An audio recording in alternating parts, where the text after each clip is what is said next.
আমার ভিতরে একটা ইচ্ছা জাগছিল তখন যে উনি তো শুধু আমার ঘরের মানুষ না, উনি তো সারা বাংলাদেশের, সারা জগতের।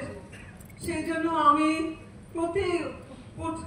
আমার নিজের মনে থেকে আমি একজন একজন করে বড় বড় যারা লিডার ছিলেন তাদেরকে আমি ইন্ডিভিজুয়ালি তাদেরকে ডেকে আমি একা একা কথা বলছি যে ভাই আপনারা আমাকে সাহায্য করেন, আমি ওনার জন্য একটা কিছু করতে চাই।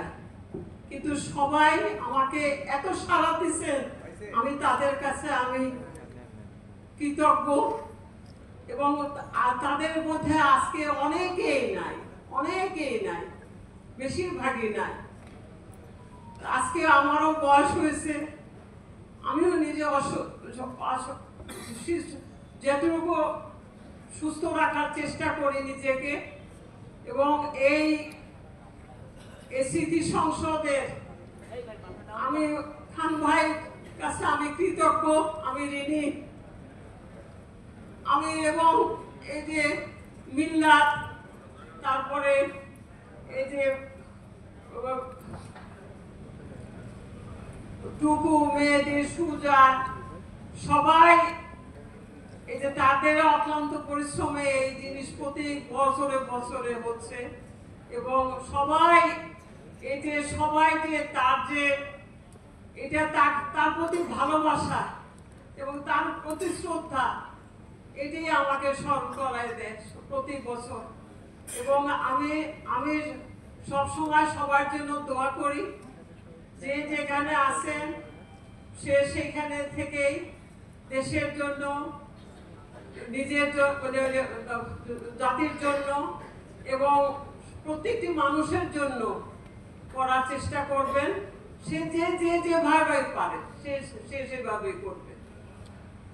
এবং আজকে যে আমরা নতুন বাংলাদেশ পেয়েছি, যারা কেউ মা হারাইছেন, কেউ ছেলে, কেউ ভাই, কেউ বোন, তাদের আত্মার মাগফিরাত কামনা করছি। এবং তাদের আল্লাহ তাআলা তাদের সবাইকে সবর দিয়ে দেন।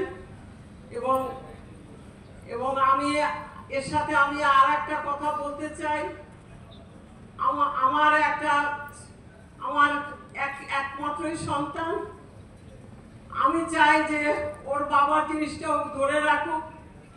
এবং আমি আমার মেয়েকে বলছি, তুমি কাজ করো। এবং এখানে সবাই যারা ওর চাচার স্থানে আছেন, যারা ভাইয়ের স্থানে আছেন, যারা বোনের স্থানে আছেন, তারা সবাই আমার মেয়েকে সাহায্য করবেন ইনশাআল্লাহ। আমি এইটা আশা করি।